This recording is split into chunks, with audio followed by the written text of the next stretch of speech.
So in this segment, we're going to be talking about Keir Starmer facing a potential revolt over backing the Brexit deal, a deal I have to stress that he backed before even reading it, and I have to ask myself, is he an idiot? So, anyways, sorry, I got sidetracked there. There's an article I need to bring up. Anyway, so Starmer's facing a potential revolt from Labour frontbenchers over his decision to back the government's Brexit trade deal. The party leader has warned shadow ministers are poised to resign and defy a three-line whip when the House of Commons votes on a deal on Wednesday. So we'll talk about that in a second. And so Starmer described Johnson's deal as thin, saying it would not underpin workers' rights and adequately protect sectors such as manufacturing and creative industries. And so the stupid thing is here, it's very hard to criticize a deal and then back it, especially when you might not have to do it.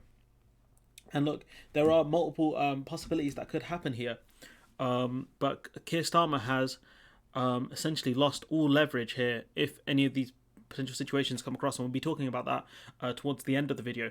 But Starmer here doing, his political instincts remind me very much of Elizabeth Warren, where he's just in the wrong job and he has no idea what he's doing. He's trying to find which way's the wind blowing and he cannot figure out for the life of him. He doesn't really stand for much here, and we'll be talking about that in some of his comments with other situations to highlight how bad his political instincts are. Like, how can you as a QC, especially a former QC, tell people to back something without reading it? If it was your client, right? If it was your client and they gave your client, they said, look, we can come to a plea deal. Do you say, yeah, we'll take the plea deal? Or do you wait to hear the specific details and figure out exactly how best to advise your client? Like, backing a deal without actually reading it and fully understanding it is so stupid for so many reasons. I cannot stress to you how, like, I get Starmer doesn't want to be responsible for any any kind of no deal outcome of this, but this is genuinely one of the most stupid things I have ever seen a leader of the opposition do.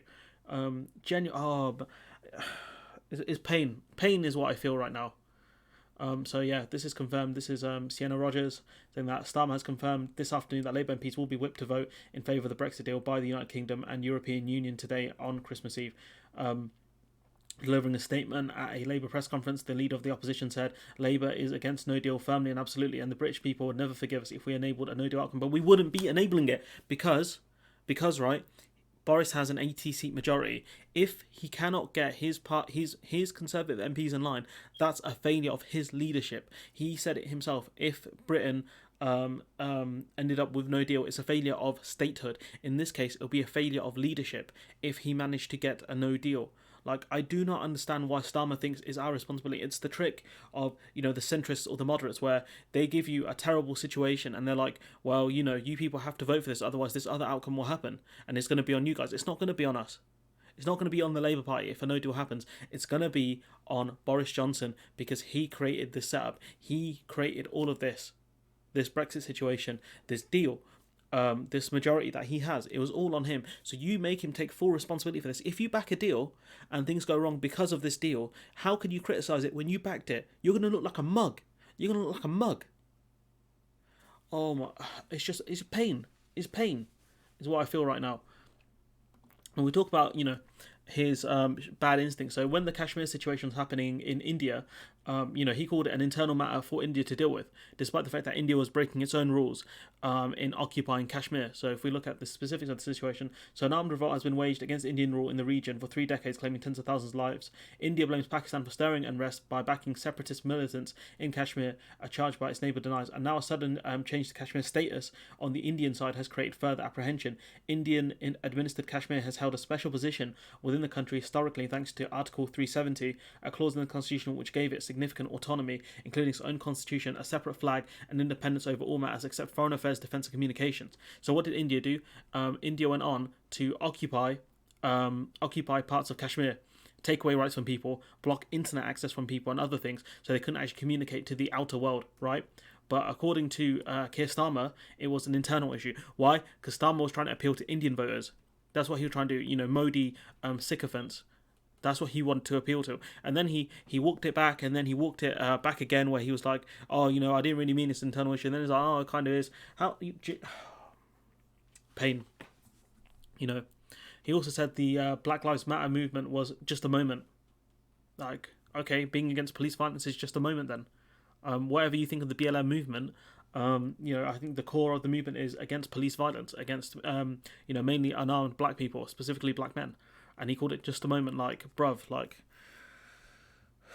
and it shows you he's the Elizabeth Warren of the UK. He has no good political instincts. So you have to credit at least Dominic Cummings and his team, Bojo the Wonder Clan, and his team for actually understanding and how to manipulate and how to be ruthless with the system, right? How to change public opinion, because that's your leader, that's your role as a politician, is to change public opinion for better or worse. You will be judged on that. As a student of the game, I judge people on that. That's what Cummings and Nigel Farage and all these people managed to do. They managed to change public opinion. Fair enough, it's based on lies. I'll be talking about that in a minute. But at least they managed to do it. Starmer has no ability to do this. His political instincts when it comes to India, when it comes to BLM and other foreign affairs, he's useless. When it comes to this Brexit deal, why did you back a deal without reading it? What? And then you're forcing Labour MPs to vote for this deal. What you should have done, is what this other MP, Neil Coyle, has said. I think he's an MP anyways. Labour MP for Bermoseley and Old Southwark, where he said, is the Prime Minister's duty is to act in the national interest. So is the deal better than what we had before? No. Delivering what was promised? No. And we'll be talking about that in a minute. Better for British businesses? No. Upholding our people's rights? No. Making the UK safer? No. And you could levy this against a no-deal situation, but this is a deal where Labour didn't want it in terms of this specific kind of deal. Was it based on lies? Yes. If you back this deal, you are going to tie yourself to this deal that was based around lies, and it's not on us to it's not on the Labour Party as a minority party to get the deal across. It's down to the Conservatives. And if we keep going, we can see here that the ERG has about 59 members, 59 MPs. So basically, if all the opposition parties vote no and the ERG vote no as well, 59 members, that means the deal gets lost because he's got an 80-seat majority. But if he loses 59 MPs and they vote no, I think it'll go the other way.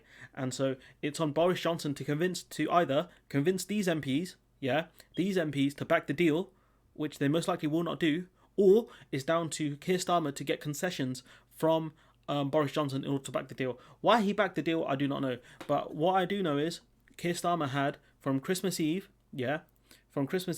to the 30th of December to come up with something, and he had enough time to come up to force Boris Johnson to take concessions, say, I will give you Labour votes, but I want you to do these things. And it could have been increased funding for people or whatever, right? And he goes, I want these changes, or I want workers' rights to be at this level, and I will back the deal. If not, we're either going to vote no or we're going to abstain. And what Keir Starmer should have said is what Batman said at the end of the Batman Begins film, where he says, to Ra's al Ghul, I'm not going to kill you, but I'm not going to save you. Labour should not be bailing out the Conservatives. They should not be bailing out the Conservatives over this. Absolute embarrassment. Shambles. Absolute shambles. And, this thing based on lies. Do you remember this? We send the EU £350 million every week. Let's fund the NHS instead. Yeah, where's that money at? Where's that money at, Bojo? Where's it at?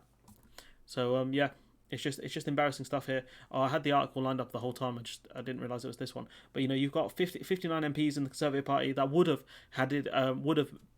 Boris Johnson would have had to move some of those at least, or Keir Starmer could have got concessions. But Starmer, not understanding politics at all, right, being incredibly naive on this situation, has essentially put the party in a state of potentially open revolt here.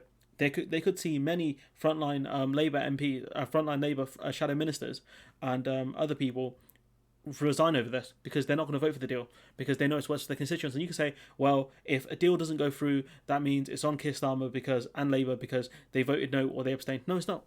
It's on the majority party. It's on the government to do this. That's what the government's job is there to do, to lead. And if the leader of the opposition, if the Labour Party think that this deal is not in the nation's interest, or if the Labour Party think they can get concessions out of Boris Johnson, they should have done it. But instead, Keir Starmer has shown it, put his cards on the table, said, look, I've got nothing good here, you can do what you want. So Keir Starmer showing his absolute naivety here. He could have leveraged this situation. He's had a whole week. He's had potentially from Christmas Eve, right? He's had less than a week, right? And, bang, straight away he's like, oh, we're going to vote for the deal. Why? You could have leveraged this situation to get funding to more people who needed it. You could have leveraged this situation to get more universal credit to people. You could have leveraged this situation to do a lot of things. But you chose not to do it. Why? That's what I want to know. So, let me know what you think in the comments below. Like, comment, share, subscribe. And hopefully I'll see you in the next one.